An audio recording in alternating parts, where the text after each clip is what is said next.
YTN 뉴스라이더 첫 번째 소식입니다. 거취 논란이 이어졌던 황상무 대통령실 시민사회 수석이 자리에서 물러났습니다. 언론인 상대 회칼 테러 발언으로 물의를 빚은 지 엿새 만입니다. 취재기자 연결합니다. 강희경 기자. 네, 용산 대통령실입니다. 네, 황상무 수석 결국 사의를 표명했군요. 네, 윤석열 대통령이 황상무 시민사회 수석의 사의를 수용했습니다. 대통령실이 오늘 아침 6시 50분쯤 기자단 공지를 통해 소식을 전했는데요. 황 수석은 이른바 회칼 테러 언급으로 물의를 빚은 지 엿새 만에 자리에서 물러나게 됐습니다. 앞서 황 수석은 MBC를 포함한 기자 5명과 오찬을 하면서 1980년대 언론인 회칼 테러 사건을 언급한 사실이 알려져 논란에 휩싸였습니다. 그러나 대통령실은 특정 현안과 관련해 언론사 관계자를 상대로 어떠한 강압도 행사한 적 없다고 반박한 데 이어 황 수석이 자진 사퇴할 거란 보도에 대해서도 사실과 다르다고 곧바로 선을 그어왔는데요. 총선을 앞두고 여론이 걷잡을 수 없이 악화하자 결국 윤 대통령이 사의를 수용한 것으로 보입니다. 황 수석 사퇴는 내부 핵심 참모진도 모를 만큼 전격적으로 이뤄진 것으로 전해졌습니다. 사의 투명 배경을 묻는 질문에 황 수석은 그동안 감사했다는 짧은 답변만 남겼습니다. 아직 불씨가 꺼진 건 아닙니다. 앞서 대통령실과 여당인 국민의힘은 이종섭 주호주 대사와 황상무 수석 거취를 두고 갈등을 빚어왔는데요. 여기에 비례대표 명단을 두고 친윤계가 한동훈 국민의힘 비상대책위원장에게 공개적으로 불만을 드러내는 등 전선이 확대돼 왔기 때문입니다. 그러나 대통령실이 황 수석 거취 문제를 정리한 만큼 당에서도 비례대표 순번을 조금씩 양보하는 선에서 교통정리가 이루어질 수 있다는 분위기가 감지됩니다. 또 이종섭 대사 문제에 대해서는 공수처로 화살을 돌리는 등 당과 대통령실이 함께 이종섭 지키기로 목소리를 모을 거란 관측도 나옵니다. 지금까지 용산 대통령실에서 YTN 강희경입니다.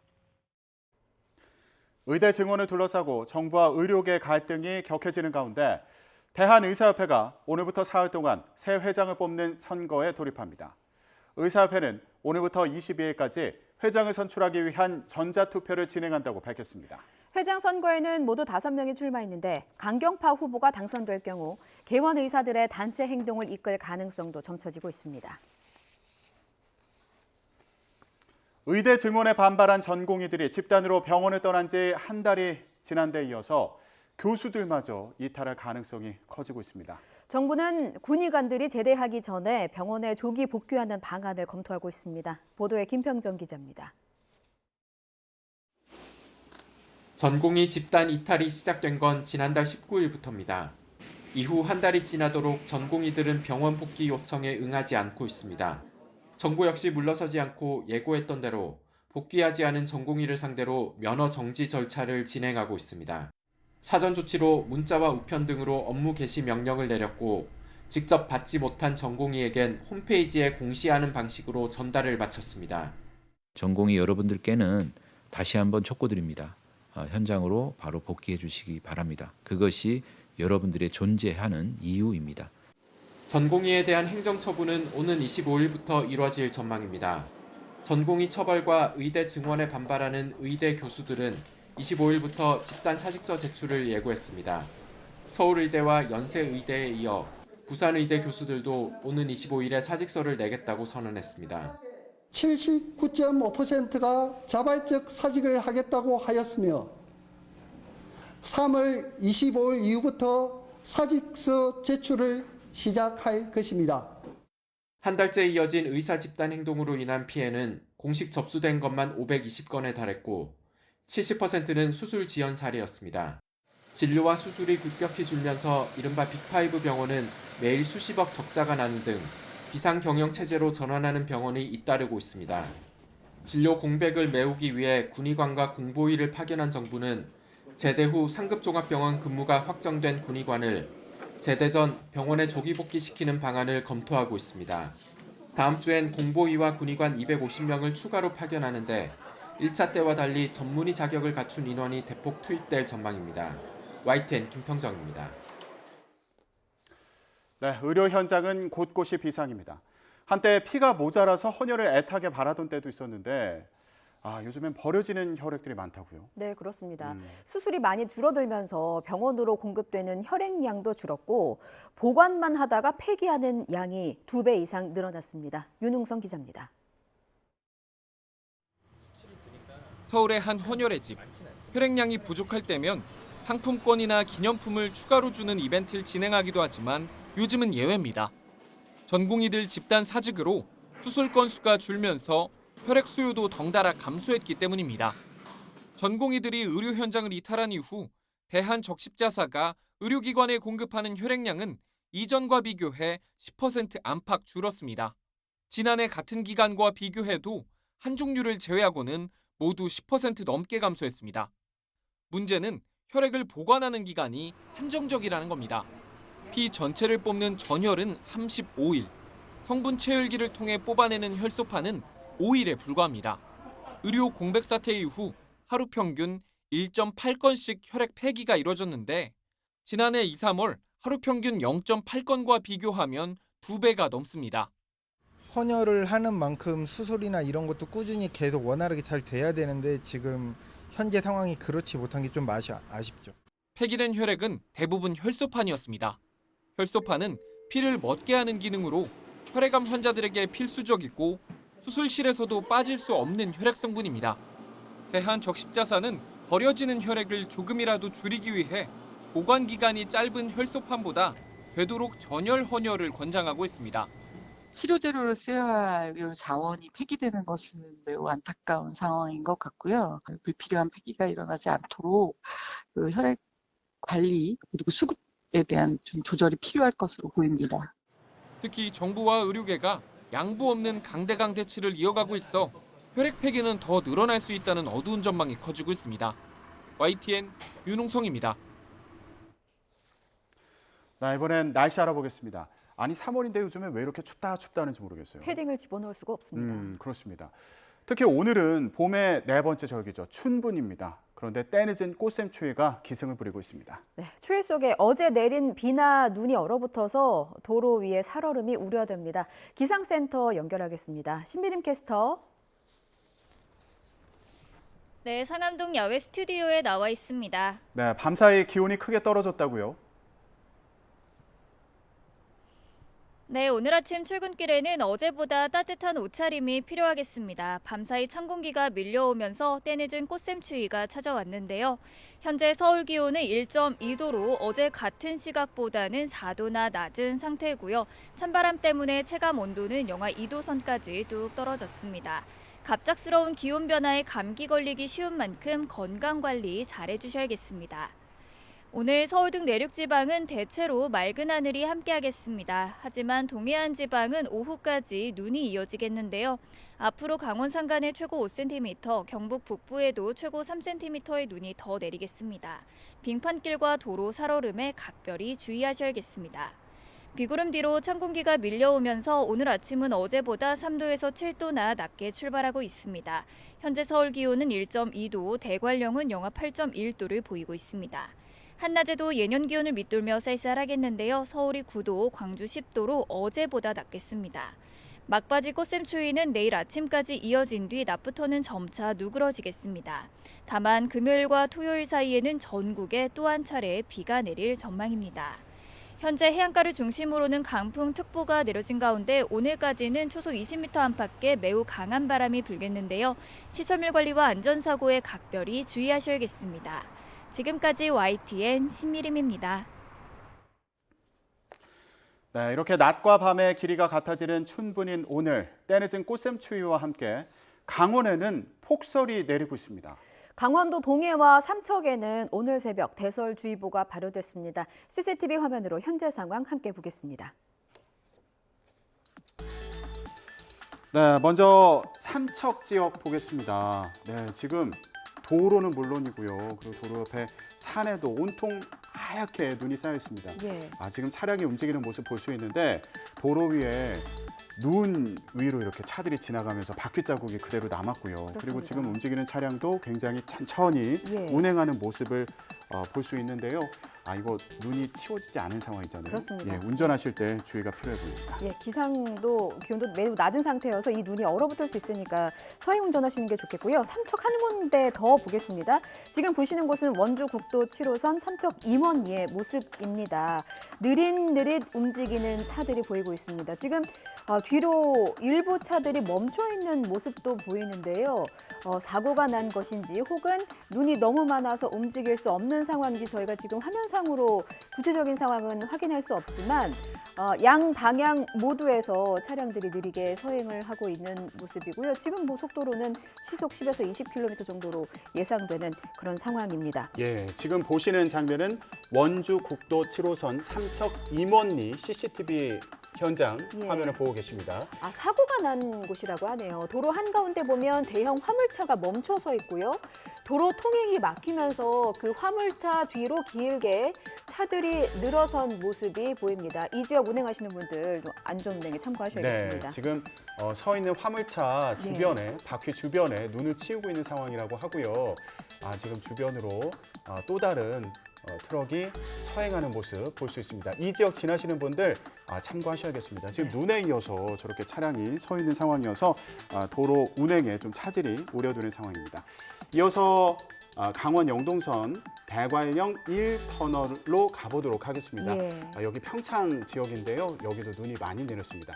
다행히 지금 도로 위에 눈은 치워진 것으로 보이죠. 예, 삼척보다는 그래도 도로 위에 눈은 좀 많이 치워진 상태입니다. 하지만 지금 해가 뜨면서 좀 기온이 올랐을 수도 있긴 한데요. 지금 차들 보면 뒤로 물보라가 일고 있거든요. 그러네요. 미끄럼 사고 주의하셔야겠습니다. 예, 특히 지금 여기 터널로 들어가는 입구잖아요. 그렇죠. 터널 들어가셔서 이거 혹시라도 사고 나지 않도록 운행할 때 주의하셔야겠고요. 그리고 기온이 떨어져서 저 도로 위에 지금 녹아있는 눈이 얼진 않을까 이거 참 우려되는 상황입니다. 예, 이럴 때일수록 블랙아이스와 관련한 사고를 저희가 많이 접하고는 하는데요. 사고 없도록 각별히 유의해 주시기 바랍니다. 어제 오후부터 오늘 오전 5시까지 평창 용산에는 26cm, 대관령은 24cm가 넘는 적설량을 기록했다고 합니다. 또 강원지방기상청에 따르면 오늘 오후까지 산지에는 2에서 7cm, 내륙과 동해안에는 1에서 3cm의 눈이 더 내릴 것으로 전망되고 있습니다. 예, 저희가 전해드린 것처럼 봄의 네 번째 절기 춘분입니다. 그런데 때늦은 꽃샘추위가 기승을 부리고 있는데요. 이런 추위 속에 어제 내린 비나 눈이 얼어붙어서 도로 위 살얼음이 우려되는데 특히 강원 지역 같은 경우에는 지금 도로 위에 눈이 쌓여 있고 그렇습니다. 또 일부 지역은 눈이 계속 내리고 있는 상황이어서 주의가 필요하겠고요. 현재 서울 기온은 1.2도, 또 대관령은 영하 8.1도를 나타내고 있습니다.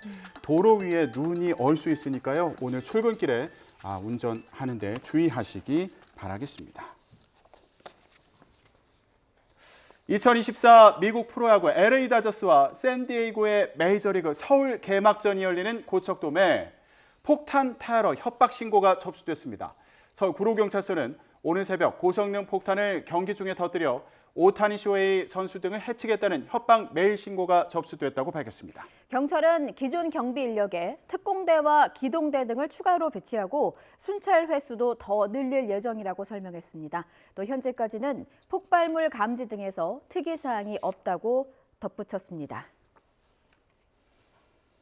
오늘 새벽 3시 40분쯤 경기도 평택시 서해대교 서울 방향 도로에서 25톤 화물차가 미끄러지면서 중앙 분리대를 들이받았습니다. 이 사고로 다친 사람은 없었지만 화물차가 싣고 있던 대형 건설 자재인 H빔 3개가 도로 위로 떨어졌습니다. 사고 수습을 위해서 차선의 일부가 통제되면서 보시는 것처럼 운전자들이 정체를 겪었는데요. 현재는 떨어진 잔해물이 모두 제거돼서 소통은 원활한 상태입니다. 어제 저녁 7시쯤에는 전남 강진군 수암산에서 불이 났습니다. 다친 사람은 없었고 산림당국은 차량 17대와 진화인력 70여 명을 투입해서 50여 분 만에 불길을 잡았습니다. 산림당국은 산 근처에 있는 민가에서 쓰레기 소각을 하다가 불이 시작된 것으로 보고 정확한 화재 원인과 피해 면적을 조사하고 있습니다. 북한이 신형 중장거리 극초음속 미사일용 고체연료 엔진 지상 분출 시험을 성공적으로 진행했다고 밝혔습니다. 초대형 방사포 사격 훈련을 진행한 지 하루 만에 이뤄진 것으로 북한은 또다시 도발 위협 수위를 높이고 있습니다. 취재 기자 연결합니다. 조수연 기자. 네, 통일외교안보부입니다. 네, 북한의 발표가 있었군요. 자세히 전해주시죠. 네, 조선중앙통신은 미사일 총국과 엔진연구소가 어제 동창리 서해위성 발사장에서 중장거리급 극초음속 미사일을 장착할 다단계 고체연료 엔진의 지상분출 시험을 진행했다고 밝혔습니다. 신형 무기체계 개발 일정에 따른 것이라고 전했는데요. 현장에서 직접 시험을 지도한 김정은 국무위원장은 안보 환경에 따라 이 무기체계의 군사 전략적 가치는 북한의 대륙간 탄도미사일 못지않게 중요하다고 말했습니다. 김 위원장은 노동당 8차 대회에서 제시된 5개년 계획 기간의 전략무기 개발 과제들이 완결된 데 대해 만족감을 표시했다고 통신은 전했습니다. 그러면서 이번 시험을 통해 신형 중장거리 극초음속 미사일 무기체계 개발 완성의 시간표가 확정됐다고 주장했습니다. 북한은 지난해 11월 신형 중거리 탄도미사일용 대출력 고체연료 엔진의 첫 지상 분출 시험을 진행했다고 밝힌 바 있습니다. 이어 올해 1월 14일에는 극초음속 기동형 조종 탄두를 장착한 중장거리 고체연료 탄도미사일을 시험 발사했고요. 이번 엔진 시험을 토대로 조만간 또다시 시험 발사에 나설 가능성이 제기됩니다.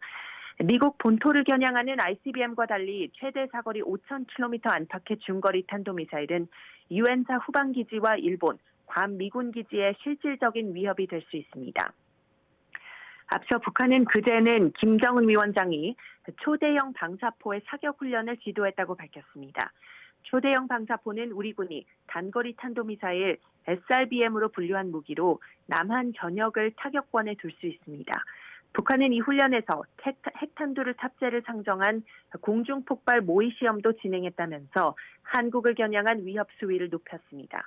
우리 군 당국은 북한의 전술핵 사용 가능성을 심각하게 인식하고 동향을 주시하고 있습니다. 지금까지 통일외교안보부에서 전해드렸습니다.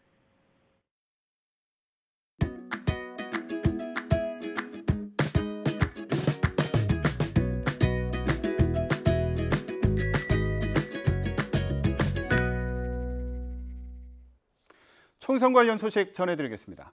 국민의힘 내부에서 위성정당의 비례대표 공천 문제를 놓고 한동훈 위원장의 사천 논란이 불거지고 있습니다. 친윤계를 중심으로 비판이 터져나온 건데 한 위원장은 이상한 프레임이라고 일축했습니다. 강민경 기자가 전해드립니다. 친윤 핵심 이철규 의원은 어제 한동훈 위원장이 주재한 공천장 수여식에 참석하지 않았습니다. 전날 한동훈 비대위 인사들이 비례대표 당선권에 배치됐다고 공개 저격한 데 이어 불편한 심기를 숨기지 않은 겁니다. 여당의 위성정당 국민의 미래가 당직자와 호남 출신 인사들을 홀대했다는 주장도 굽히지 않았습니다. 윤석열 대통령 측근으로 꼽히는 주기환 전 광주시당 위원장 등이 당선권 밖으로 밀린 걸 겨냥했다는 해석이 나왔습니다. 다른 친윤계 의원들은 지원 사격에 나섰습니다. 원조 친윤 권성동 의원은 당원 당규를 언급하며 재검토 필요성에 힘을 보탰습니다. 호남에 도전한 여당 후보들은 자진 사퇴 배수진을 치며 당 지도부를 압박했습니다. 재조정이 되지 않으면 우리가 선거를 계속하기가 좀 어렵다 이런 말씀을 드리고 싶어서. 하지만 한동훈 위원장은 물러서지 않았습니다. 시스템에 따라 공천한 거고 사천을 언급하는 건 이상한 프레임이라며 사실상 이철규 의원의 지적을 반박했습니다.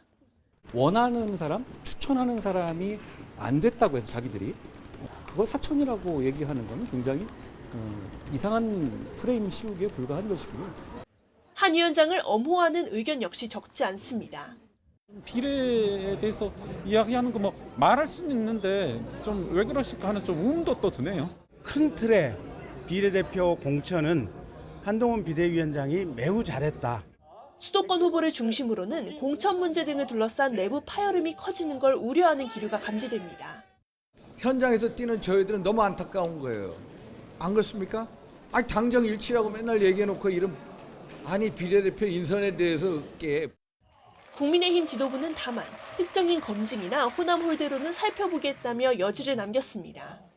과거 골프 접대를 받은 의혹으로 징계 처분된 이력이 있는 이시우 전 국무총리실 서기관의 비례대표 공천이 취소된 것도 확전은 자제하겠다는 의중이 반영된 거란 해석이 나옵니다. YTN 강민경입니다. 총선이 이제 20여일 앞으로 다가오면서 정치권의 여기도 더 뜨거워지고 있습니다. 국민의힘은 어제 선대위 발대식을 가졌는데요. 이 자리에서 한동훈 비대위원장은 서서 죽을 각오로 선거전에 임하겠다고 말했습니다. 들어보시죠.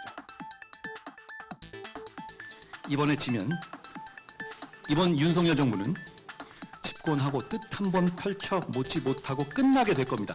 혹시라도 국민의힘에서 이 나라의 운명을 좌우할 이런 중대한 총선에서 우리 당이 져도 그만이다라고 생각하는 사람이 있다면 그건 국민을 배신하는 겁니다. 역사의 죄인이 되는 겁니다.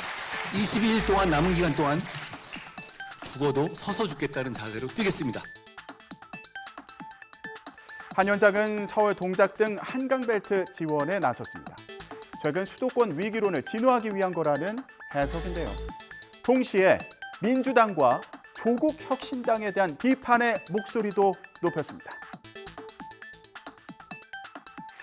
승리만을 쟁취하기 위해서 반국가 세력과도 연대하는 민주당, 한패인 범죄자들끼리 짜고 연대하는 민주당 아류 세력들, 벌써부터 승리의 폭죽을 터뜨리면서 우리를 조롱하는 오만한 민주당을 막아달라고 호소하고 계십니다. 더불어민주당 이재명 대표는 강원도를 찾아서 반드시 달성해야 할 목표는 일당이지만 녹록지 않다며 좀 더 욕심을 낸다면 민주당 자체로 151석을 하는 게 최대 목표라고 말했습니다. 그러면서 박근혜 전 대통령을 언급했는데요. 직접 들어보시죠. 이제는 권력을 회수할 때입니다. 충직한 일꾼은커녕 주인을 물려고 대드는 그런 일꾼, 그런 모습, 그런 종 이제는 해고해야지요. 우리는 이 나라의 주인입니다. 왕을 모시고 있는 신하나 백성이 아닙니다, 여러분. 맞습니다. 이 나라의 당당한 주인이고 시퍼렇게 눈떠 살아있는 주권자 아닙니까? 지난 몇 년 지나지도 않는 시기에 그 서슬퍼런 박근혜 정권조차도 우리가 힘을 모아서 번자해서 내쫓았지 않습니까? 이에 대해 국민의힘 선대위는 사실상 대통령에 대한 탄핵을 시사한 거라며 국민들을 갈라치게 할 결심이라고 비판했습니다. 이런 가운데 이재명 대표가 선거 유세를 이유로 대장동 재판에 불출석하자 재판부는 다음 재판에도 나오지 않으면 강제 소환을 검토하겠다 이렇게 경고했는데요. 어제 현장에서 관련 질문이 나왔습니다. 이 대표의 답변을 들어보시죠. 총선까지 3주 정도 남았는데요. 재판도 지금 받고 계신 상황으로 압니다. 오늘 불출석 사유도 내셨는데 법원에서는 오늘 구인장 발부할 수도 있다라는 입장을 냈는데 이게 국민의힘이 바라는 바이고 정치 검찰이 기획하는 것 아닌가 생각합니다. 없는 죄 만들어서 증거라고는 하나도 없이 한번 고생해봐라 라고 해서 지금 제가 재판을 받고 있고 제 아내도 이런 가운데 민주당과 더불어민주연합은 몰빵론을 부각하며 조국혁신당을 견제하는 모습인데요. 국민의힘의 공세도 받고 있는 조국 대표는 용산 대통령실 앞에서 기자회견을 열고 정권 심판론을 강조했습니다. 또 레임덕, 임기 말 권력 누수에 이어서 데드덕, 그러니까 레임덕보다 심한 권력 공백을 만들겠다고 말했습니다. 윤 대통령이 민생 대통령을 빙자해 관권 선거운동을 계속한다면 조국혁신당은 22대 개원 직후 윤석열 대통령의 관권 선거 의혹 진상규명을 위한 국정조사를 추진하겠습니다.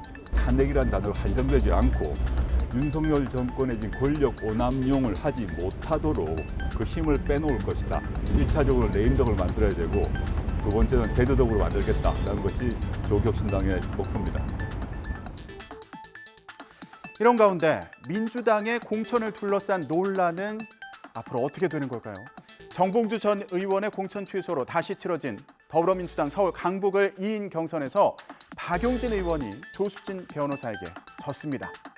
현역 하위 평가 감점과 경쟁자의 여성 신인 가점으로 64% 이상 득표해야 승산이 있었는데 벽을 넘지 못했습니다. 이준엽 기자가 전해드립니다.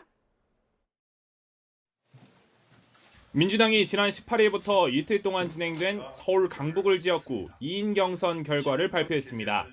노무현 재단 이사인 조수진 변호사가 강북을 지역 재선인 박용진 의원을 꺾었습니다. 박 의원은 정봉주 전 의원과의 대결에 이어 또 고배를 마셨습니다.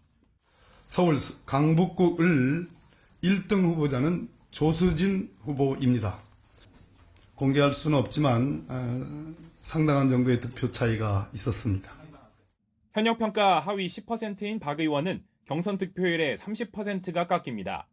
여기에다 맞상대인 조수진 변호사는 여성 신인 가점 25%를 받아 박 의원은 64% 이상 득표해야 본선 진출을 노릴 수 있었습니다. 저는 해도 너무한 경선에 보다 너무한 규칙으로 지금 일이 진행되고 있다고 하는 말씀을 드립니다. 경선에 참여한 만큼 박 의원의 강북을 지역 3선 도전은 좌절됐습니다. 하지만 탈당 등 외부로 이탈은 고려하지 않는 것으로 파악됐습니다. 서울 지역 경선 투표에 전국 권리당원 투표를 70%나 반영토록 한 규칙 등 불공정 이슈를 당해남아 계속 부각할 것으로 보입니다. 물론 민주당 지도부는 시스템에 따라 공정한 공천이 이뤄졌다는 입장입니다. 하지만 임종석, 홍영표, 전해철 등 앞서 탈락한 인사들에 이어 박용진 의원까지 비명 솎아내기 논란은 쉽게 가라앉지 않을 전망입니다. YTN 이준엽입니다.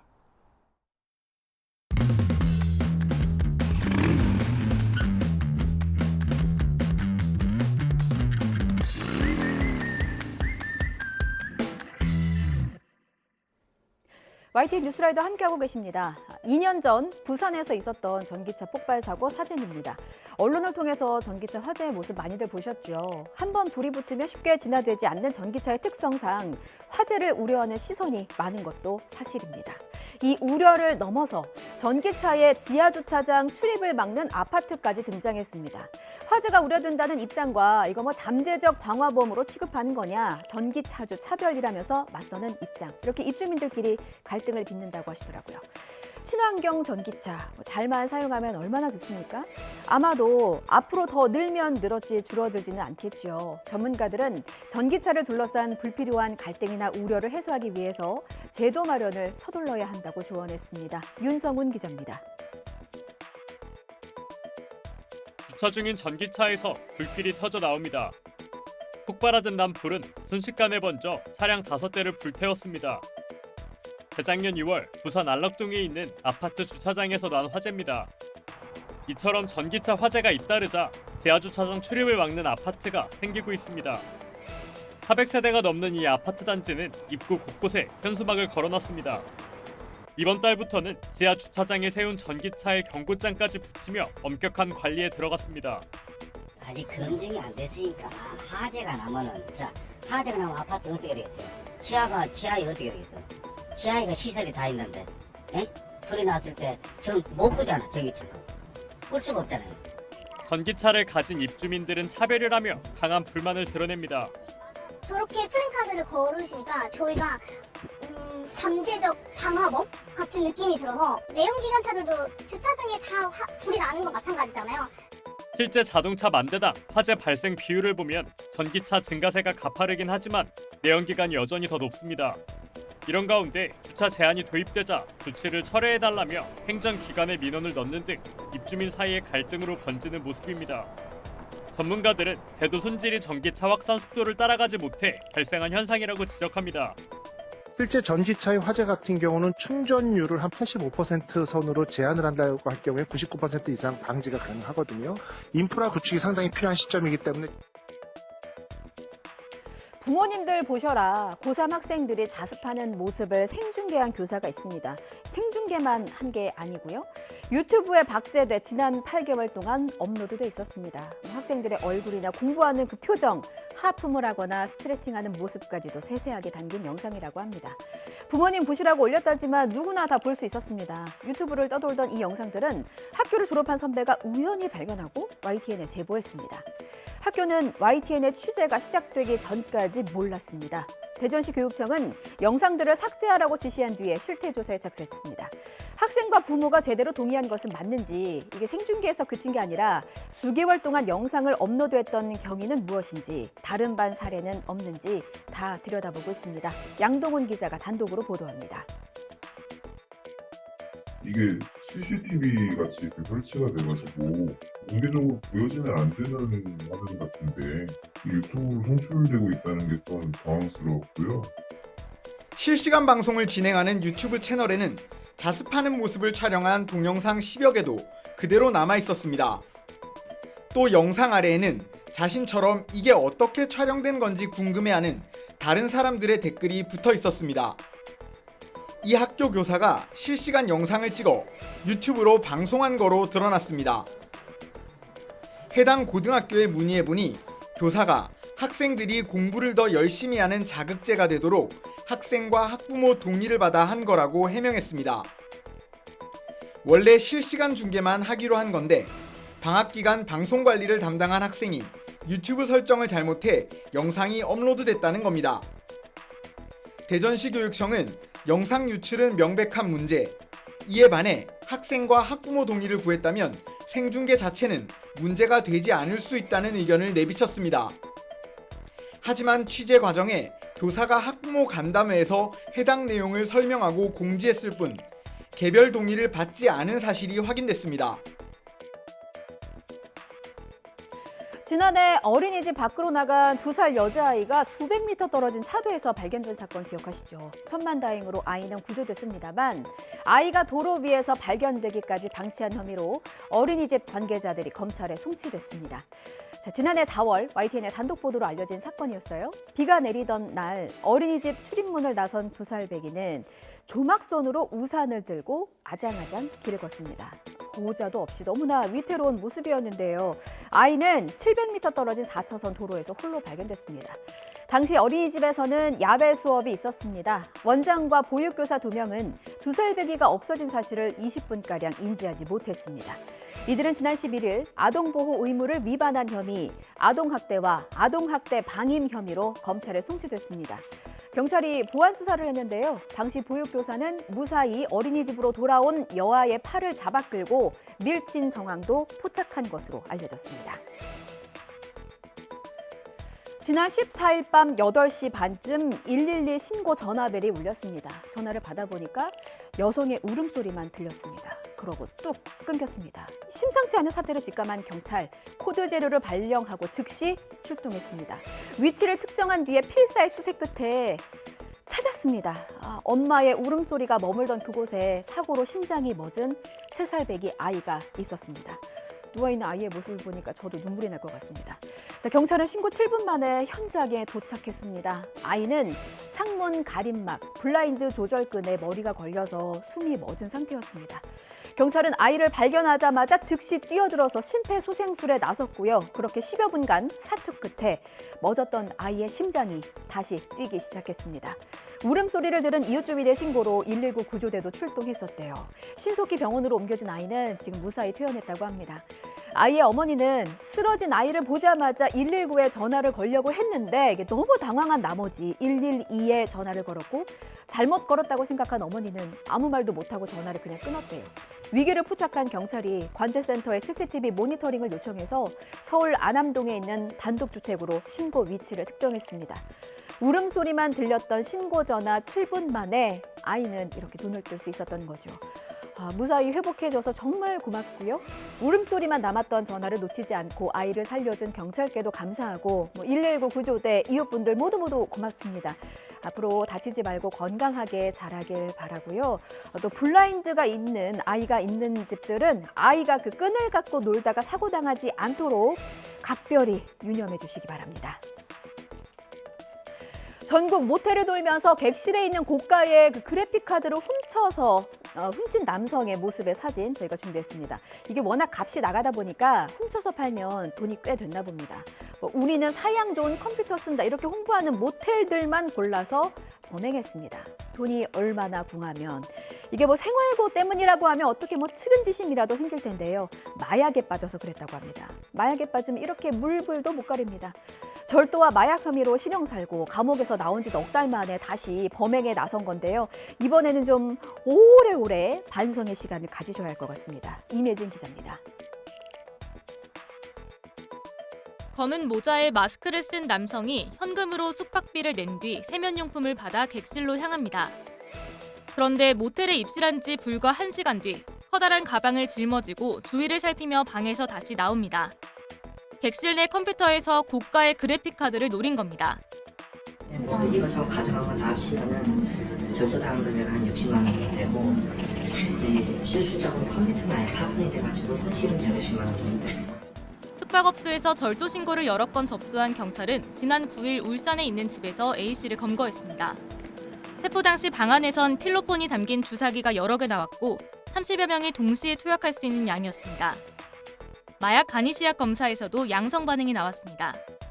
지난 2월부터 한 달 동안 서울 강서구와 영등포구, 부산까지 전국을 돌며 훔친 부품값은 1,000만 원대에 이릅니다. 축구선수 황의조 씨의 사생활 영상을 유포하고 협박한 혐의로 기소된 형수에게 법원이 징역 3년을 선고했죠. 형수가 유포한 영상 때문에 피해를 입은 여성은 억장이 무너진다면서 강하게 반발하고 있습니다. 피해자를 대리하고 있는 이은희 변호사와 함께 자세한 이야기 나눠보겠습니다. 어서 오십시오. 안녕하세요. 예. 자, 먼저 검찰은 형수에게 징역 4년을 구형을 했는데 1심은 징역 3년의 실형을 선고했습니다. 이 재판 결과가 나오고 난 뒤에 피해자와는 어떤 얘기를 좀 나누셨을까요? 피해자는 실망감과 당혹감을 감추지 못하고 있고 그때도 지금도 이건 마찬가지입니다. 그리고 일단 판결문을 이제 받아보고 나서는 좀 더 그런 감정이 좀 더 이제 높아졌는데 왜냐하면 그 판결문 안에서 피해자가 굉장히 열심히 그 직접적으로 이야기해 왔던 것들이 반영된 흔적을 볼 수가 없으니까 그러면 내가 이렇게 탄원했던 것들, 나의 피해, 나의 상처는 뭐 어떻게 된 거냐, 내 2차 피해 이런 것들은 어떻게 된 거냐 묻는데 사실 그 대답을 해줄 수 있는 건 법원뿐이잖아요. 그렇죠. 그렇기 때문에 현재 피해자가 갖는 어떤 상실감이나 허탈감은 굉장히 큰 중입니다. 그렇군요. 피해자의 충격, 판결문을 보고 나서 이제 더 큰 충격에 휩싸였다 이제 말씀을 해주셨는데 구체적으로 좀 여쭙겠습니다. 언론을 통해서 피해자께서 심경을 밝히신 걸 제가 봤습니다. 판결문에는 진짜 피해자인 제가 없다 이렇게 말씀하셨다고 하는데 구체적으로 어떤 부분일까요? 그 판결문의 판단 이유 부분은 굉장히 짧습니다. 한 페이지가 이제 채 안 되는 내용인데 그 페이지 내용을 이제 살펴보면 이제 이 국가대표 축구 선수의 어떤 피해이기 때문에 이거를 업로드할 때 피해 규모가 어떻게 될지를 예상하지 못했다라는 것은 뭐 그 말이 안 되는 이야기고 그렇기 때문에 실질적으로도 피해가 이제 그렇게 이루어졌다 이런 언급은 나옵니다. 근데 그 언급이 누굴 중심으로 나오냐면 그 황의조 씨에 대한 언급인 것이죠. 그래서 이 사람의 피해가 이제 크다라는 주된 언급들이 나와 있고 그리고 이제 그럼에도 불구하고 증거를 인멸하고 4회차 공판기일에 이제 자백을 하는 등 실질적인 자백이라고 보기가 반성이라고 보기가 어렵지 않겠냐라는 언급 후에 양형의 사유가 나옵니다. 그런데 문제는 그 양형의 사유에서 이제 황의조 씨나 다른 여성 피해자 1인이 처벌을 원하지 않고 있는 점이라든가 이 사람이 초범이라든가 피해자의 어떤 얼굴이 뭐 이제 편집이 돼서 나오지는 않는 것들이 유리한 양형 사유로 언급이 됩니다. 그런데 거기서 끝나요. 그러면 피해자가 이 사건이 이제 시작되고 이제 뭐 수사가 되고 재판이 되고 하는 이제 이런 과정에서 입은 2차 피해가 어떻게 반영됐는지 뭐 공탁을 했는데 이 부분에 대해서 그 공탁이 받아들여진 건지 받아들여지지 않은 건지 뭐 혹은 피해자의 엄벌 탄원 뭐 이런 부분은 어떻게 된 건지 이런 것들에 대한 언급은 전혀 나오고 있지 않거든요. 그럼 피해자 입장에서는 이걸 어디서 확인해야겠냐는 거죠. 그래서 피해자가 이제 하는 이야기는 그 판결문엔 제가 없네요. 그리고 이제 그날 그 판결이 났던 날 저녁에 전화가 이제 왔었는데 한참 울면서 했던 이야기 안에는 제가 피해자인 걸 잊으신 건 아니겠죠, 재판부가? 이런 이야기도 했습니다. 그 심경을 대리해서 이야기 전하기는 하지만 실제 어떤 막막함과 어떤 실망감일지를 다 전달할 수 있을까는 좀 마음이 아픕니다.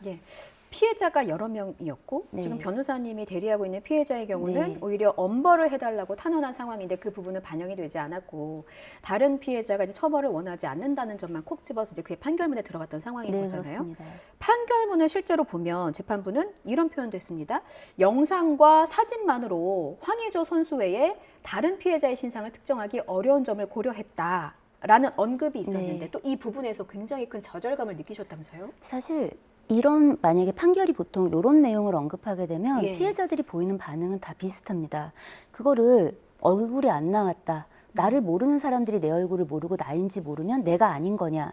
이게 무슨 말이냐라는 것들을 예. 굉장히 많이 호소하는데 이 사건에서도 예외는 아닌 겁니다. 더구나 피해자 입장에서 피해자의 주변인이라든가 피고인, 그러니까 그 황희조 씨 그 이제 주변에서는 이들이 만났던 걸 아는 사람들이 있잖아요. 그렇죠. 그리고 이제 황희조 씨가 피해자에게 이 피고인의 이 형수의 처벌 불원을 해달라고 예. 막 이렇게 종용하고 하는 과정에서 이제 피해자가 이거에 대해서 거절하고 이 불법 피해를 입은 것에 대해서 분명히 하니까 이런 부분에 대해서 피해자의 신상도 일정 부분 노출했단 말이에요. 이렇게 되면 피해자 주변에서 이게 피해자일 거라고 이 추정할 수 있는 사람들이 생깁니다. 그럼 피해자는 이거를 그럼 일일이 그럼 나다. 혹은 내가 아닌 척 이렇게 하면서 그 사람들과 교류하기는 어려워지는 거예요. 예. 게다가 자 우린 이렇게 이야기합니다. 수사와 재판 과정에서 이 일정 부분 판단을 하는 주체나 조력하는 주체는 이걸 볼 수밖에 없다고 얘기하지만 네. 피해자 입장에선 이 사람들도 자기를 아는 사람들인 거잖아요. 그렇죠. 그런데 괜찮은가요?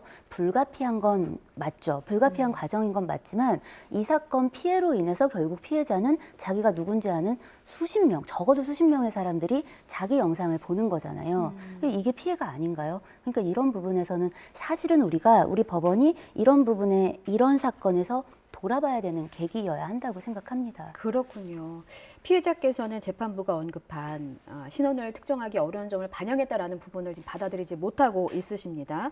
형수의 경우는 지난달 이제 재판부에 반성문을 제출하면서 네. 이런 내용을 했습니다. 저희가 앞서 그래픽으로 잠시 보여드렸는데 영상을 편집해서 얼굴이 노출되지 않게 했다. 이런 부분을 또 강조했는데 이런 부분이 그럼 재판부 양형에 반영이 된 겁니까? 반영이 된 거로 보이는 것이죠. 왜냐하면 그렇게 언급이 되어 있으니까. 그런데 배려와 편의는 다른 겁니다. 예. 배려는 이 사람이 어떨까, 이 사람이 이런 피해를 입겠네 하면서 고민하고 어떻게 섬세하게 이제 그 사람을 진짜 배려하는 거고 편의라는 건 자기 편의인 거예요. 자기가 예. 편한 방법. 그런데 이 사건 그 피고인은 애초에 그 원 목적 자체는 피해자들에 대해서는 다른 여성 피해자들에 대해서는 아나무인이었던 겁니다. 그 사람들이 어떤 피해를 입을지 어떤 상처를 입을지는 관심조차 없었던 거죠. 그냥 황의조를 이제 보여주는 거, 뭔가 망신시키는 것에 일단 착안이 되어 있으니까 그거에 맞춰서 이걸 편집한 건데 네. 마치 이것이 다른 피해자들에 대한 배려인 것으로 보여지는 건 문제가 있지 않겠나라는 네. 생각이 듭니다. 그렇군요. 지금 본말이 전도되고 있는 상황이다라는 게 이제 피해자분의 주장이셨습니다. 정리하자면 판결문에는 사실 그 선처를 호소한 인물이 있고 엄벌을 호소한 피해자가 네. 있는데 황의조 선수는 선처를 호소했고 네. 피해자 중 일부도 이제 거기에 동조를 했고 그리고 반면에 엄벌을 탄원하는 부분이 있었지만 결국에 양형에 반영이 된 것은 선처를 호소하는 부분만 반영이 됐다. 일단 구체적인 언급은 그렇게 됐기 때문에 다른 피해자 1인이 그 합의하지 않은 상태라는 것에 대해서는 뭐 어느 정도 전제가 되어 있다 하더라도 그건 그냥 전제로 깔려 있을 뿐인 거지 양형의 사유로서는 합의가 된 처벌 불원을 구하는 부분만이 이 도드라지게 반영되어 있는 것은 명백한 사실입니다. 그렇군요. 네. 어제도 언론을 통해서 나오기는 한 부분인데요. 1심 재판 당시에 피해자분이 이 사실을 알고 너무 좌절을 하셨다고 들었습니다. 그 형수가 유포한 영상을 대형 스크린으로 재생을 했습니다. 이게 2차 피해 논란이 좀 불거진 상황인데 이게 구체적으로 어떤 상황이었던 거죠? 사실 이것도 사실 이런 종류의 사건들에서 계속 논란이 되고 있는 부분입니다. 예. 형사소송법과 형사소송 규칙에 이제 따르면은 이런 디지털 증거, 녹화물 이런 것들은 재생해서 이제 확인을 하게 되어 있습니다. 예. 그런데 이제 법정에서요? 법정에서 그런데 이거를 대형 스크린으로 할 것이냐 아니면은 이제 보통 보면은 검사 자리 뭐 혹은 피고인 변호인 자리 이제 판사님들 자리에는 그 소형 그 스크린이 있습니다. 개별 스크린을 가지고 이제 볼 것이냐 이런 것들은 좀 차이가 있습니다. 어디서 어떻게 볼 것이냐의 방법의 문제에 대해서는 구체적인 언급이 없는 중입니다.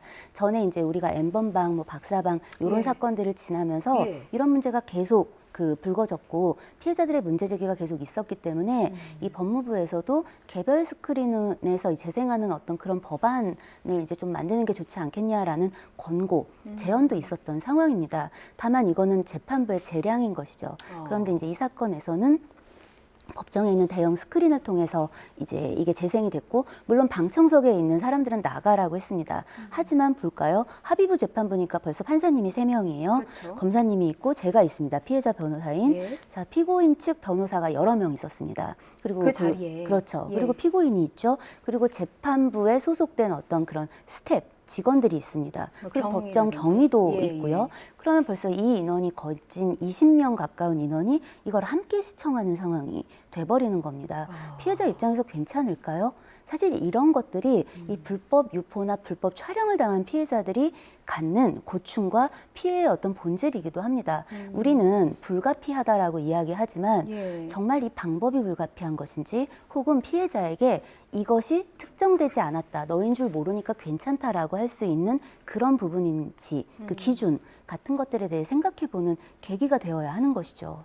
과거에 어느 특정 사건이라고 언급은 못하겠습니다만 피해의 영상을 네. 이렇게 공개할 수가 없어서 판사 혼자 다른 방에 가서 보기도 네. 하고 이런 케이스도 있긴 했었거든요. 근데 이번 맞습니다. 사건을 보면 비공개라고는 하지만 그 법정 안에 한 20명가량의 인원이 있었고 네. 그리고 그것을 또 대형 스크린으로 네. 틀어서 봤다는 점, 재생했다는 점. 그러니까 이게 그 개별 스크린으로도 볼 수 있는데 이제 이런 방법을 선택하는 네. 거잖아요. 근데 그런 걸 보면 판결문 안에 피해자의 신원을 특정할 수 없는 점이라고 이제 반영한 어떤 재판부의 시각이 반영돼 있다. 네. 이렇게 좀 볼 수 있는 겁니까? 그렇죠. 그리고 이제 이런 부분에 대해서 법원은 이런 입장인 것 같습니다. 예. 이렇게 해왔고 이 증거 조사를 해야 되는 거다. 그거에 아무도 뭐라 하지 않습니다. 다만 그 방법을 어떻게 할 것인가를 우리가 피해자의 입장에서 고려하고 배려하고 있는가. 적어도 법원은 그 배려를 해야 하는 거잖아요. 예. 그리고 예를 들어서 이게 자백한 사건이란 말이에요. 예. 그러면 이런 부분에 대한 법의 어떤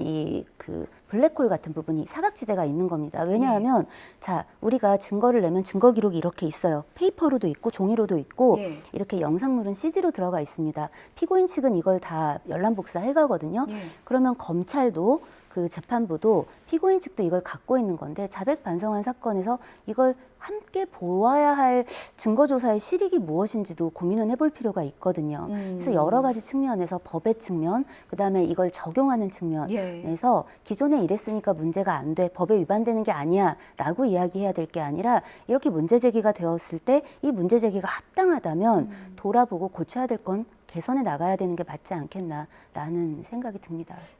피해자 입장이시니까 아무래도 좀 네. 구체적인 방안을 생각을 해보셨을 것 같아요. 이제 어쩔 수 없이 수치심을 느낄 수밖에 없는 상황에서 조금이라도 좀 피해자를 배려하려면 어떤 절충안이 좀 필요하겠습니까? 좀 전에 앵커님이 말씀하신 것처럼 예. 뭐 재판부가 따로 뭐 별도의 어떤 실에 들어가서 보는 방법도 있고요. 뭐 그렇지 않다 하더라도 법정에서도 개별 스크린으로 보는 방법도 있잖아요. 예. 그리고 이런 부분에 대해서 영상의 뭐 전부를 재생하기보다 필요한 부분에 한해서 재생을 하는 것들, 이런 방법들에 대해서는 예. 사실 여러 가지 것들이 있기 때문에 그걸 했느냐와 안 했느냐의 차이가 있을 뿐인 거죠. 예, 세세한 가이드라인을 만들 필요가 있다는 입장을 좀 밝혀주셨습니다. 이 부분에 대한 질문도 드릴게요. 형수가 선고 하루 전에 법원에 2천만 원을 기습 공탁했습니다. 이 부분은 혹시 반영이 된 겁니까? 그것도 알 수가 없습니다. 왜냐하면 이 사건 안에서, 이 판결문 안에서 보면은 예. 다른 피해자 1인, 그러니까 그 황희조 씨의 부탁으로 처벌불원에 동의를 했던 다른 여성 피해자 1인이 그 피해자에 대해서도 공탁이 이루어졌고 네. 그 부분이 어떤 양형에 반영된 건 나옵니다. 근데 이 피해자에 대한 언급이 지금 없어요. 그럼 도대체 이 피해자의 공탁 부분을 언급 안 했으니까 그건 공탁으로서 받아들이지 않았다는 건지, 예. 아니면 이제 공탁으로서 조금은 기능했다라고 본 건지 이 피해자는 알 수가 없다고요. 이 판결문을 가지고는. 그래서 저희도 굉장히 당혹스러웠습니다. 피해자 측에서는 엄벌을 구하고 있는 피해자에 대한 언급이 없는 이 판결문을 어떻게 받아들여야 하는 것인지 뭐 이런 부분이 있고, 이 기습 공탁은 계속 문제가 되고 있습니다. 그러니까 이 사건에서는 보통 이런 디지털 성범죄를 비롯해서 일반 성범죄까지 이런 성범죄 가해자들이 하는 잘못된 행위나 혹은 피해자들이 이 절차 과정 안에서 어떤 상처를 받게 되는지가 굉장히 많이 드러나는데요. 이 기습 공탁도 전날 이제 아침 10시에 선고를 하는데 그 전날 오후 3시 10분에 연락을 받았습니다. 이 기습 공탁의 문제가 이렇게 되면 피해자가 알 길이 없으니까. 네. 법원이 연락은 줍니다. 예. 자, 그런데 법원에다가 수령할 의사가 없습니다라고 얘기를 했더니 예. 법원에서 뭐라고 얘기했냐면 그건 서면으로 내라는 거예요. 수령한 의사가 없다는 거를 서면으로 네. 오후 3시에 연락을 받아서 지금 네. 피해자한테 내라고. 그런데 저 같은 경우는 예. 사무실이 바로 법원 앞에 있습니다. 예. 그러니까 마침 제가 또 사무실에 있었고 예. 그래서 급히 써서 이걸 직원이 들고 가서 제출을 했어요. 예. 하지만 일반적으로 모두가 그런가요? 모든 피해자가 이렇게 할 수 있는 건 아니잖아요. 그렇죠. 그리고 피해자 변호사님들이 늘 사무실에 계속 상주하고 계신 것도 아니잖아요. 그렇죠. 그러니까 이런 것들을 생각해 본다면 오히려 동의되지 않은 공탁, 그러니까 동의를 받았다면 모르겠는데 동의되지 않은 공탁은 예. 공탁으로서 의미가 없다라는 그런 기준을 좀 세운다든가 해야 하는데 지금은 거꾸로인 것이죠. 이 사건에서는 그런 문제점들도 있었습니다. 근데 사실 공탁제도 자체가 좀 피해자를 조금 더 배려하고 네. 보호하기 위한 제도인데 취지가 좀 무색하게 잘못된 형태로 이용되기도 한다는 점, 이 부분도 좀 많이 언론을 통해서 많이 나오고 있으니까 개선이 되길 바라고요. 검찰은 항소했습니다. 항소심 혹시 언제 열리는지 나왔습니까? 항소심은 조만간 열릴 겁니다. 왜냐하면 이 피고인이 구속되어 있기 때문에 예. 여러 가지 이제 이 정황을 봤을 때 뭐 4월 초에는 이루어질 것으로 보입니다. 예, 앞으로 어떤 게 쟁점이 되겠습니까? 결국은 양형이죠. 이제 자백을 한 사건이기 때문에 예. 사건을 유포를 했냐, 협박을 했냐 아니냐 이런 것들은 쟁점이 아니고 지금 이제 피해자가 이야기하고 있는 토로해온 이런 심경들의 부분이 양형에 어떻게 반영될 것인가 예. 이 부분들이 쟁점이 될 것으로 보입니다. 그렇군요. 자, 끝으로 황의조 선수도 불법 촬영 혐의로 지금 네. 수사를 받고 있는 상황이잖아요. 네. 이 부분은 좀 어디까지 진행이 됐습니까? 경찰에서 이제 사실 이 악플 같은 게 기사에 달릴 때 보면 예. 피해자는 왜 고소 안 하냐? 황의조가 고소했으니까 형수가 처벌받는 건 맞는데 뭐 황의조에 대해서 그럼 고소를 하든가 이런 식의 악플이 많습니다. 예. 피해자는 이미 7월에 경찰에 그 피해를 이야기하고 처벌을 구했고요. 그게 결국은 고소를 하는 겁니다. 예. 그런 절차를 통해서 11월에 이제 좀 뒤늦게 피의자로 특정을 한 건 피해자의 문제가 아니잖아요. 예. 그건 이제 수사가 좀 늦었던 문제인 거고요. 이제 그 후 어쨌든 피해자가 전체적으로 6번이나 나가서 진술을 했고요. 그리고 뭐 황의조 씨도 진술을 했고 뭐 이런 상황이라서 추가 조사가 더 필요한 부분이 있어 보이지는 않습니다. 그런 상황에서 이제 2월 8일에 경찰에서 피해자에 대한 이 불법 촬영 혐의와 그 2차 가해 혐의에 대해서 그 송치를 했고 예. 검찰이 현재 이 사건 가지고 있고요. 이 피해자에 대한 2차 피해를 줄이기 위해서라도 검찰에서 좀 속도를 내서 조속히 기소해서 공개된 법정에서 다툴 수 있게 오히려 해주시는 게 피해자를 그나마 제일 위해 주시는 길이 아닐까라고 예. 생각합니다. 예. 피해자 측의 목소리를 저희가 방송을 통해서 또 전해드렸으니까요. 보다 피해자를 좀 생각하는 방식으로 진행이 되길 희망합니다. 또 말씀해 주신 것처럼 댓글에도 예의가 맞습니다. 필요한 것 같아요. 네, 2차 가해가 없도록 모두가 좀 배려해 주시면 좋겠습니다. 지금까지 피해자를 대리하고 있는 이은희 변호사와 함께 말씀 나눠봤습니다. 잘 들었습니다.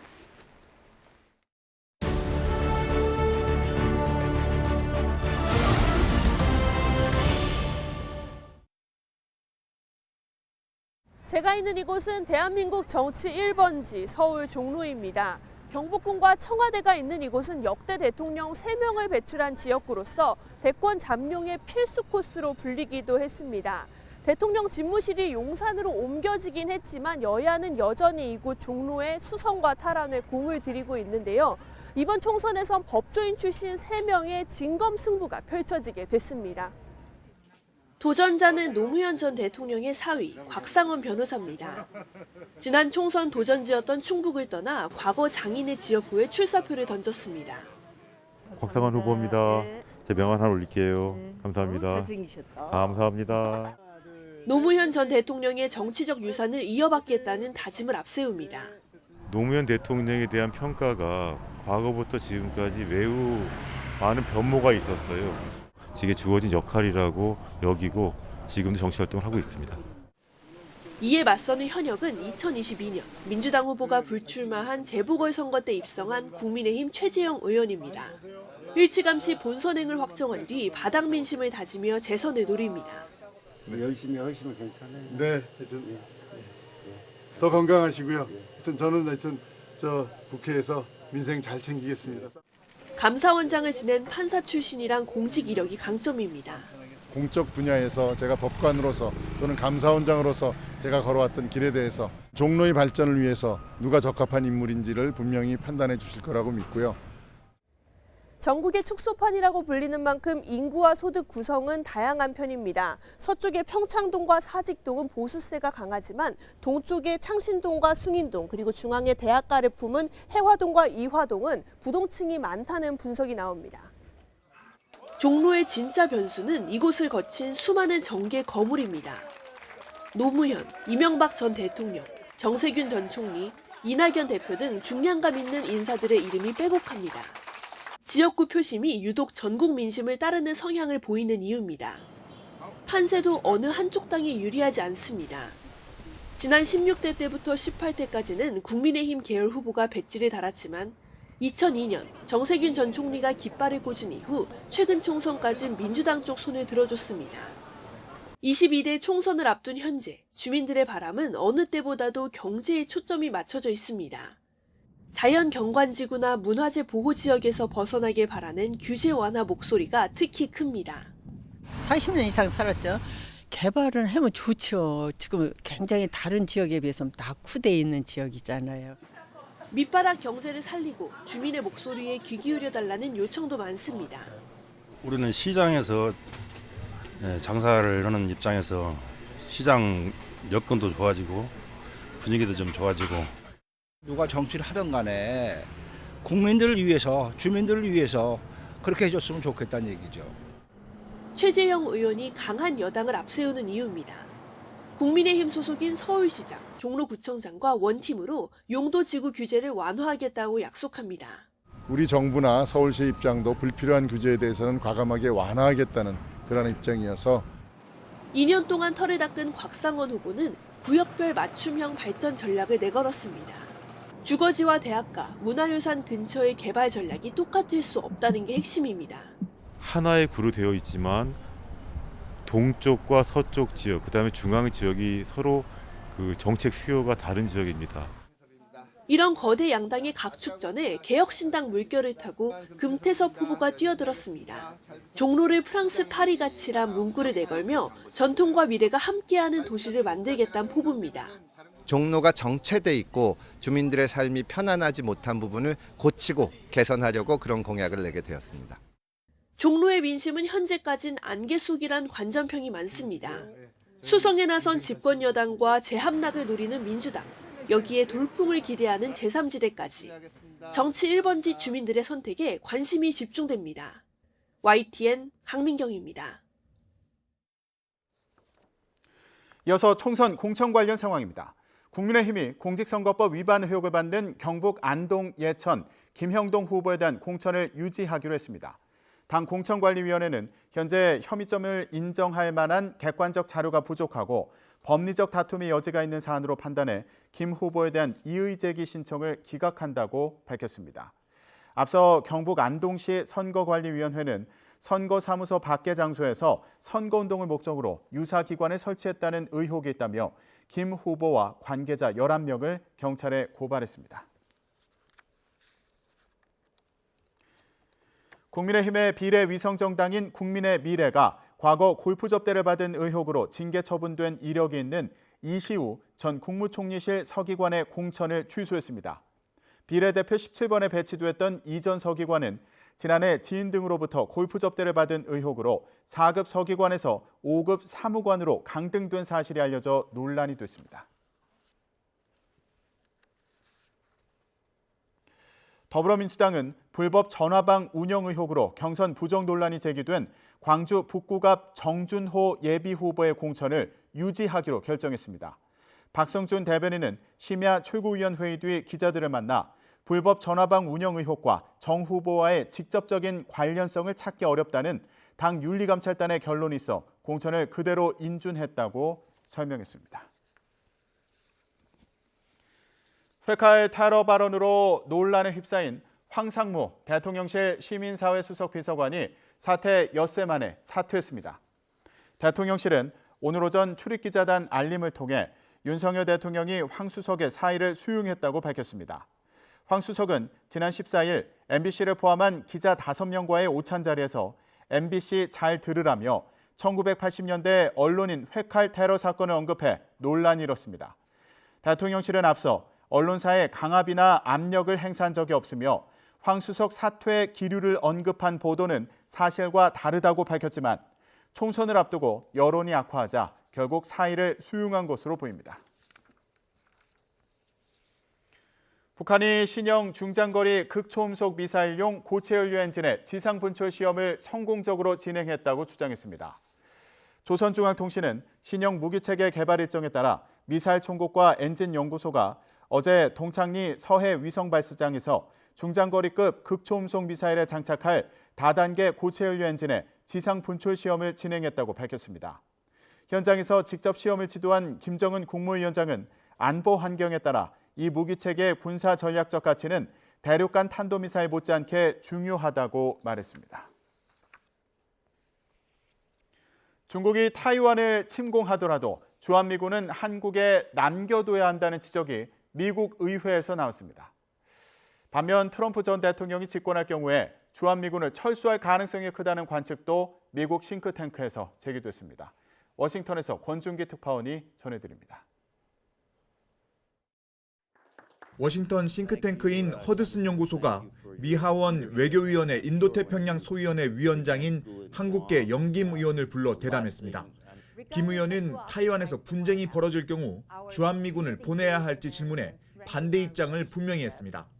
북한이라는 위협이 있는 한 한반도에서 미군을 옮기는 건 큰 실수가 될 거라고 말했습니다. South Korea is faced with immediate threat of North Korea. So protecting the security concerns in the Korean peninsula is probably the number one concern in their mind. 김 의원은 중국 시진핑 주석이 노리는 건 인도태평양 전체의 패권이라며 타이완 분쟁이 벌어지면 주변 모든 나라들이 위험에 처할 거라고 경고했습니다. 그런 측면에서 한미일 공조를 강화한 건 시의적절하다며 누가 차기 대통령이 되건 동맹과의 관계를 강화해야 한다고 말했습니다. Regardless of who occupies the White House, our continued engagement and strengthening our relationship with our friends and partners in the Indo-Pacific must be our number one foreign policy priority. 한편 전략국제문제연구소 빅터 차 한국석좌는 트럼프 전 대통령이 재집권할 경우 주한미군을 철수시킬 가능성이 크다고 봤습니다.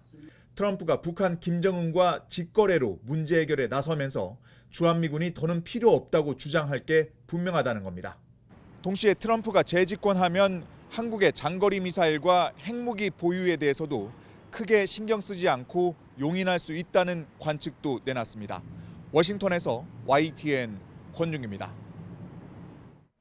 아시안컵에서 하극상 논란을 빚었던 이강인 선수가 어제 입국해 대표팀에 합류했습니다. 오늘 대표팀의 공식 기자회견이 있는데요. 이전에 이강인 선수가 사과문을 발표한다고 합니다. 이경재 기자입니다. 아시안컵에서 주장 손흥민과 충돌로 한 달 넘게 논란의 중심에 있었던 이강인이 입국장을 빠져나옵니다. 무거운 마음이지만 밝은 표정으로 여느 때와 같이 팬들에게 손을 흔들며 팬들이 건네준 선물도 받았습니다.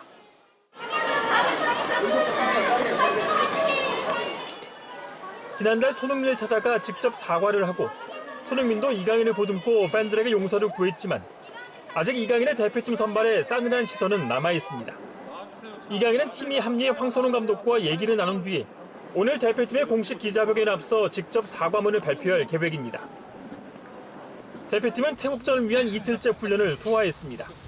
주로 국내파 선수들은 패스와 전술 훈련을, 첫날 빠졌던 손흥민과 조규성, 황인범 등은 회복 훈련에 주력했습니다. 팀 분위기를 다잡는 것이 급선무라는 판단에 따라 훈련은 전면 비공개로 진행했습니다. 많은 것을 주문하고 원하는 건 좀 복잡해질 수 있기 때문에 최대한 좀 단순하게 조금 집약적으로 준비해서 경기할 생각입니다. 황선홍 감독은 이강인의 선발과 비공개 훈련, 사과문 발표까지 철저한 계산에 따라 팀을 운영하고 있습니다. 짧은 시간이지만 화학적인 결합까지 이뤄낼 수 있을지 선수들이 경기장에서 보여줘야 할 차례입니다. YTN 이경재입니다. 고위 충돌 논란 속에 잇따라 금메달을 놓친 남자 대표팀 에이스 박지원을 비롯해 세계선수권에 출전했던 우리나라 쇼트트랙 선수단이 귀국했습니다.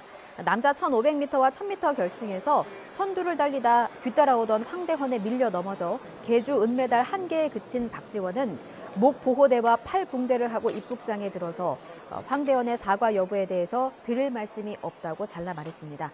황대헌은 잇따른 충돌에 대해서 서로 경쟁하던 상황이었다며 박지원에게 죄송하고 절대 고의로 한 것은 아니라고 말했습니다. 2024 미국 프로야구 메이저리그 월드투어 가운데 하나인 서울 시리즈가 오늘 개막합니다. 대한민국 역사상 최초로 치러지는 메이저리그 정규 시즌 개막전 관전 포인트 뭐가 있을까요? 민웅기 야구 해설위원과 얘기해 보겠습니다. 안녕하십니까? 안녕하세요. 예. 아유, 야구 팬들에게는 오늘 뭐 축제 날이겠습니다. 그렇습니다. 네, 오늘부터 LA 다저스와 샌디에고 파드레스가 이 정규 시즌 개막 시리즈 2연전을 고척 스카이돔에서 펼치게 되는데요. 다저스 하면 박찬호 선수 시절부터 류현진 선수까지 가장 많은 우리 한국 선수들이 뛰었던 팀이기 때문에 네. 국내 팬들의 인기몰이를 하고 있는 팀이고요. 또 샌디에고 파드레스는 김하성 선수가 이제 스타로 떠오르고 있고 올 시즌부터 고속 선수, 고속 투수도 뛰게 되거든요. 네, 그래서 네. 역시 국내 팬들이 상당히 많습니다. 저도 지난 주말에 우리나라 국가대표와 이 팀들이 그 경기를 펼치는 걸 보러 갔었는데 와, 현장 열기가 정말 뜨거웠습니다. 아, 그렇군요. 네. 자, 그런데 그런 경기를 서울에서 볼 수 있게 되다니 네네. 이거 상상도 못했던 일인데 그렇죠. 예, 현실이 됐습니다. 네, 사실 저도 그날 보면서도 와, 이게 꿈인가 싶었는데 실은 메이저리그에서 야구 세계화를 위해서 지난 1999년에 멕시코에서 처음 해외 시리즈를 개최를 했습니다. 그 이후에 일본, 푸에르토리코, 호주 등에서 이제 해외 시리즈가 열렸었고 5년 전에 일본에서 마지막으로 열리고 중단됐었거든요. 그런데 이번에 이제 한국 서울에서 열리게 됐는데 KBO 사무국과 허구현 총재가 적극적으로 요청을 했고 또 쿠팡이 스폰서로 나서면서 성사가 됐고요. 사실 메이저리그도 사무국에서도 한국에서 가장 두 번째로 큰 시장인 국내 시장에도 관심이 꽤 많거든요. 아, 네네. 그래서 이렇게 성사가 됐습니다. 네. 근데 메이저리그 하면 네. 뭐 90년대 초반까지만 해도 딴 세상 얘기가 되는데 네. 박찬호 선수가 네네. 예, 리그에 진출하면서부터 확 친근하게 느껴진 것도 있는 것 같아요. 맞습니다. 박찬호 선수 그 1994년에 LA 다저스와 계약을 했었는데 당시에 제가 이제 스포츠조선 특파원으로 뭐 데뷔 전부터 수년간 현장에서 취재를 했었는데요. 당시에 국내에서의 전망은 상당히 비관적이었어요. 세계 최고의 리그에서 우리 선수들이 감히 상대가 적수가 되겠느냐라는 쪽이었는데 박찬호 선수가 뭐 한 시즌 18승을 거두면서 스타로 떠올랐고요. 그 이후에 김병현, 서재흥, 뭐 많은 최희섭, 추신수, 김선우 이런 선수들이 뒤를 이어서 좋은 활약을 펼치면서 많은 국내 선수들이 진출을 했고 예. 국내 팬들과도 굉장히 친숙한 리그가 됐고요. 그러면서 또 야구계도 선진 야구 문화 이런 걸 많이 받아들이면서 한국 프로야구도 뭐 WBC 준우승, 올림픽 금메달 이렇게 발전하는 또 좋은 계기가 되기도 했습니다. 네. 그래서인가요? 네. 네. 1차전에서 박찬호 해설위원이 시구자로 나선다고 들었습니다. 네, 맞습니다. 박찬호 선수가 이번에 경기 펼치는 두 팀, 다저스에서는 9년이나 뛰면서 84승을 거뒀고요. 샌디에고에서도 2년을 뛰었고 또 현재도 샌디에고의 특별 고문으로 일하고 있거든요. 굉장한 인연이 있기 때문에 아주 특별한 시구가 될 것 같습니다. 네, 야구 팬분들도 많이 기대하실 것 같은데. 네네. 자, 세계적인 슈퍼스타들이 대거 출전하는 부분도 기대감을 키우고 있습니다. 네. 예, 자, 오늘 저녁 7시에 LA 다저스와 샌디에고 경기가 열리는데 네. 관전 포인트 좀 짚어주시죠. 네, LA 다저스 하면 뭐 올 시즌도 우승 후보죠. 명문 팀이고 또 샌디에고 파드레스는 내셔널리그 서부조에서 항상 다저스를 추격하는 상당히 라이벌 의식이 강한 팀입니다. 게다가 큰 관심이 열리는 것은 역시 지난 겨울에 다저스와 계약했던 일본 출신의 오타니 쇼헤이 선수가 오늘 다저스 공식 데뷔전을 치르는 거거든요. 아, 그렇군요. 네, 그런데다가 샌디에고의 선발이 다르비스 류 역시 일본 출신이라 이 두 선수의 맞대결도 상당한 관심거리고요. 예. 게다가 메이저리그 최고 스타들인 뭐 다저스의 무키 베츠라든가 프레디 프리먼, 또 샌디에고에는 매니 마차도, 타티스 주니어, 그리고 골드글러브를 수상한 우리 김혜성 선수까지 스타 플레이어들이 상당히 많습니다. 굉장히 미국, 한국, 일본에서도 관심이 큽니다. 그러네요. 네. 아니 정말 주목할 선수들이 많은 그런 네네. 상황인데 네. 아 근데 특히 오타니 쇼헤이 선수에 대한 관심이 높지 않습니까? 네. 예, 뭐 우리나라에서도 인기가 많은데 네. 특별한 배경이 있습니까? 일단 메이저리그에서 굉장히 큰 인기몰이를 하는 가장 큰 이유는 이 선수가 전대미문이죠. 투수 타자를 동시에 최정상급으로 하고 있다. 한 시즌에 46홈런을 치기도 했고요. 예. 또 다른 시즌에는 15승을 거뒀습니다. 이렇게 두 가지를 다 잘하는 것은 뭐 정말 있을 수 없는, 베이브 루스가 과거에 잠깐 그랬는데 이 선수는 매년 그걸 펼치고 있고 신인왕에 이어서 벌써 MVP도 2번이나 차지를 했거든요. 그리고 작년에 또 44개 홈런을 쳤는데 FA가 되면서 다저스와 7년 우리 돈으로 약 9,200억 원이 넘는 엄청난 계약을 하면서 이제 네. 화제의 중심이 됐는데요. 예. 특히 오타니는 이 투타에서 뭐 맹활약도 그렇지만 정말 그 파도 끝이 없는 선행, 또 바른 생활 이런 걸로도 팬들의 인기몰이를 하고 있거든요. 예. 오타니 선수가 야구장에서 늘 쓰레기를 줍고 다닌다가 뭐 유명한 얘기들이 많은데 예. 과거에 빼어난 야구 실력에도 국제대회에서 약간 도발적인 언어로 또 분노를 사기로 했던 스즈키 이치로 선수와는 조금 유형이 다릅니다. 그래서 이번에도 고척돔 기자회견에서 오타니 선수가 한국은 내가 가장 좋아하는 나라 중에 하나다. 그리고 다시 돌아와서 기쁘고 아내와 함께 특별한 경험을 만들고 싶다. 이렇게 말도 예쁘게 해서 국내 팬들이 그렇군요. 또 더욱 좋아합니다. 한국 팬들의 사랑도 많이 받고 있어요. 네네. 예, 그렇습니다. 맞습니다. 자, 이런 오타니 선수 인기 덕분에 네. 뭐 메이저리그 시리즈에도 경제적 파급 효과가 상당할 것이다 이런 전망도 있더라고요. 그렇습니다. 뭐 오타니의 다저스는 공항에 도착할 때부터 500명도 넘는 팬들이 몰렸고 야구장은 말할 것도 없고 여의도의 다저스 숙소도 늘 사인회가 펼쳐질 정도로 굉장한 인기몰이를 하고 있는데요. 예. 뭐 메이저리그 상품이 정말 불티나게 팔리고 있고 시리즈 입장권을 구하려고 일본에서도 엄청난 경쟁이라는 얘기가 뭐 당연히 들려오고 있어요. 경제계에서는 전례를 비추어서 약 1,000억 원 정도의 파급 경제 효과가 있지 않을까 기대를 하고 있는데요. 16,000석 고척돔이 6분 만에 매진됐거든요. 이런 면에서는 뭐 미국이나 일본처럼 3, 4만 석짜리 돔구장이 있었으면 하는 그런 아쉬움조차 있습니다. 네, 자 야구 팬으로서 또 네. 그런 또 소망을 가진 분들도 계실 것 같습니다. 네. 그런데 이 오타니 선수 본인에 대한 관심도 높지만 네네. 최근에는 그 아내에 대한 네. 궁금증도 커지고 있습니다. 네. 예, 근데 일반석에서 경기를 관람했다고요? 그렇죠. 이번에 한국을 방문하면서 베일에 쌓였던 아내 그 다나카 마미코 씨를 처음 대중에 공개를 했거든요. 그런데 시범 경기를 할 때 오타니 선수의 아내가 관중석 일반석에서 이제 보는 관객이 잡히면서 또 화제를 끌었는데 야, 이 정도 급이면 로얄 박스를 당연히 요청하고 보이지 않겠나 했는데 똑같이 이제 다른 가족들 선수들과 함께 관전을 하는 그런 모습이었고요. 예. 오타니 선수가 지난달에 SNS를 통해서 이제 결혼 소식을 알렸는데 사실은 공개적으로 프로농구 선수 출신의 마미코 씨를 이번에 처음 공개한 셈이 됐습니다. 여러모로 의미가 있는 행보네요. 네네. 예. 자, 그런데요. 지난해까지는 김하성 선수에게 좀 관심이 많이 쏠렸는데. 네. 예.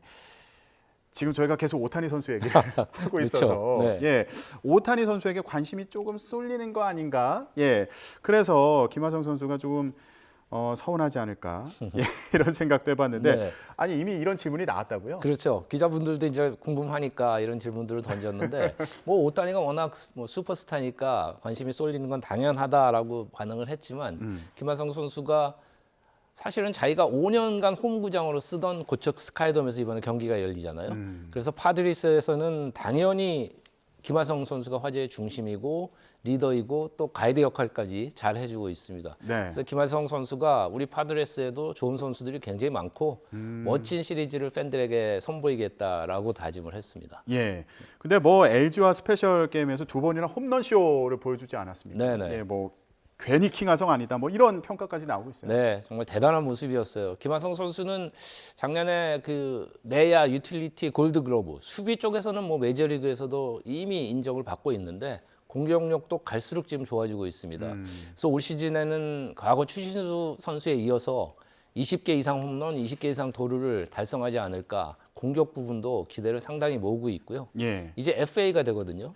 과연 또 얼마나 큰 계약을 할 수 있을지도 큰 관심거리입니다. 그렇군요. 네. 김하선 선수가 뭐 이런 얘기를 했네요. 언제나 홈런을 치는 건 기쁜 일인데 샌디에고 유니폼을 입고 한국에서 경기하는 것 자체가 감사하고 즐겁다. 그렇죠. 예. 본인이 굉장히 감회가 컸을 겁니다. 네. 자, 이번에 국내 프로 선수들에게도 좋은 기회가 될 수 있다. 네. 이런 얘기들이 많이 나옵니다. 네. 이틀 동안 눈도장을 단단히 찍은 국내 선수들도 많이 있지 않습니까? 그렇습니다. 뭐가 있습니까? 제가 관전을 할 때도 호구현 총재와 이제 그런 얘기를 많이 했어요. 이게 특히 젊은 선수 위주로 구성된 국가대표이기 때문에 그들에게 얼마나 소중한 경험이 될 것인가라는 얘기를 했는데 타자 중에는 윤동희, 김혜성, 노시환 등등 아주 패기 넘치는 그런 모습을 보여줬고 네. 특히 눈길을 끈 것은 이제 젊은 투수들이었는데요. 샌디에고전에서 뭐 삼성 원태인, NC 신민혁, 또 기아 정혜영 이런 선수들이 아주 좋은 피칭을 이어갔고요. 네. 상대 감독에게도 극찬을 들었습니다. 그리고 다저스전에서는 고졸 신인인 두산의 김태견, 또 하나의 황준서, 또 LG의 2년차 박명근, 이 선수들이 굉장히 패기 있는 피칭으로 삼진쇼를 펼치는 등 정말 인상적이었거든요. 예. 앞으로 한국 야구의 미래 이 선수들 보면서 굉장히 밝겠구나 기대를 하게 됐습니다. 그리고 앞으로 메이저리그에 진출하는 데도 좋은 어떤 발판이 될 수도 있을까요? 그렇죠. 이게 어떻게 보면 쇼케이스거든요.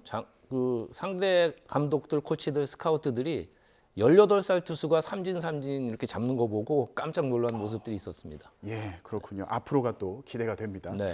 자, 샌디에이고 파드리스의 고우석 선수 얘기도 좀 해볼게요. 네네. 예.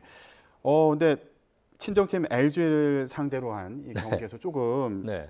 아쉬운 모습을 보여줘서 개막전에 나설 수 있을지. 홈런 한 방울 맞았고 또 미국에서 열린 시범 경기에서도 좋은 모습도 있었지만 또 약간 무너진 모습도 있었거든요. 예. 그 팀 내에서는 아직 발표가 안 났는데 좀 고민을 상당히 하는 것 같고요. 아, 그래요. 하지만 코치들의 얘기나 이렇게 들어보면 고우석 선수는 뭐 1년 계약 선수 맺은 선수도 아니고 2년 플러스 1년 뭐 장기 계약을 맺었기 때문에 또 미국을 오가면서 훈련이 조금 어려움도 있어서 상황을 잘 이해하고 있다. 우리에게 필요한 선수다. 개막전이 조금 어렵지 않을까 뉘앙스도 있지만 올 시즌 고우석 선수는 샌디에고 불펜에서 좋은 모습을 보일 것을 기대합니다. 네. 뭐 계약하고 신체 검사 받고 하느라고 미국과 한국을 오갔고 네네. 그리고 또 이제 3월 돼서 다시 또 한국에 오고 이런 그렇죠. 과정이 좀 영향을 미친 거 아니냐 이런 얘기들이 있더라고요. 맞습니다. 계약도 사실 좀 늦었거든요. 그래서 여러 가지 좀 영향이 있었죠. 예. 자, 그런데 또 재밌는 포인트가 네. 이게 응원 문화가 미국과 한국이 좀 많이 다른가 봐요. 예, 한약이 어떻습니까? 다르죠. 예, 네. 감독과 선수들도 좀 흥미롭게 본 것 같다 이런 네네. 얘기인데요. KBO 리그의 그 응원 문화와 또 팬들의 열기는 뭐 가히 세계 최고다라고 제가 장담할 수 있을 정도인데요. 예. 특히 이제 치어리더 응원단이 이끄는 응원 그리고 팬들이 열정적으로 9회 마지막 아웃 끝날 때까지 하는 그런 응원은 메이저리그에서는 볼 수 없는 그런 장면들이거든요. 예. 그러니까 그 엄청난 에너지와 또 끊임없이 사랑을 보내는 팬들의 그 응원에 양팀 감독들, 선수들도 모두 굉장히 즐거워하고 아주 그 장면들을 즐기는 그런 모습들이었습니다. 예. 더 뭔가 열정적이고 경기가 끝날 때까지 더 뜨겁게 응원을 하는 그런 분위기가 있는가 보죠. 그렇죠. 거기다가 이제 항상 긍정적인 에너지라는 것이 굉장히 큰 차이가 있습니다. 메이저리그는 홈팀이라도 실수하고 지고 잘못하면 당장 야유가 터지는데 한국 야구장에서는 야유는 없습니다. 아, 그렇군요. 네. 알겠습니다. 오늘은 또 어떤 응원 열기를 보여줄지 이것도 궁금합니다. 네, 여기까지 얘기 듣도록 하겠습니다. 지금까지 민웅기 야구 해설위원과 함께했습니다. 말씀 고맙습니다. 고맙습니다.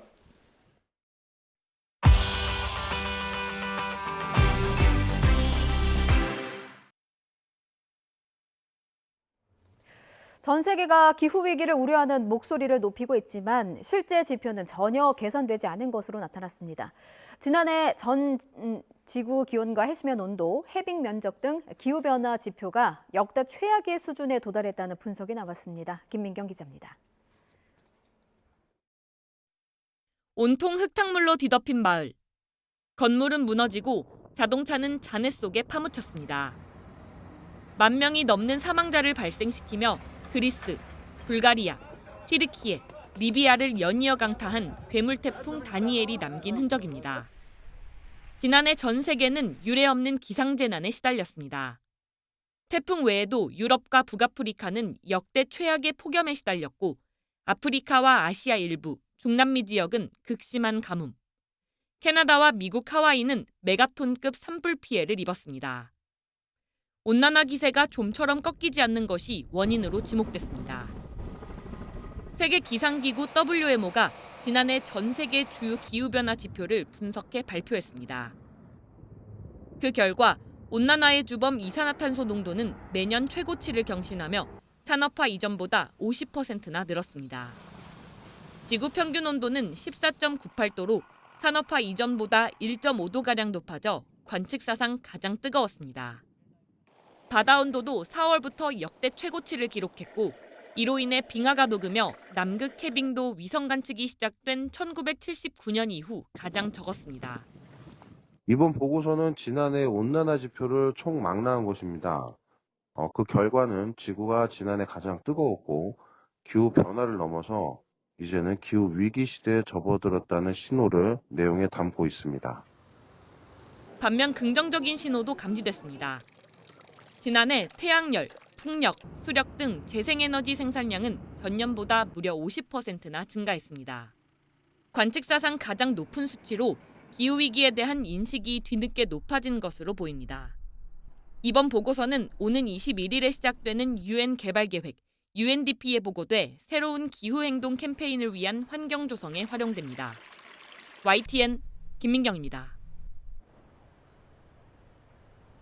오늘은 봄의 네 번째 절기 춘분이지만 때늦은 꽃샘추위가 찾아왔습니다. 오늘 서울 아침 기온은 1.2도로 어제 아침보다 4도가량이 낮게 출발했고요. 찬바람의 체감 온도는 종일 영하권에 머물렀습니다.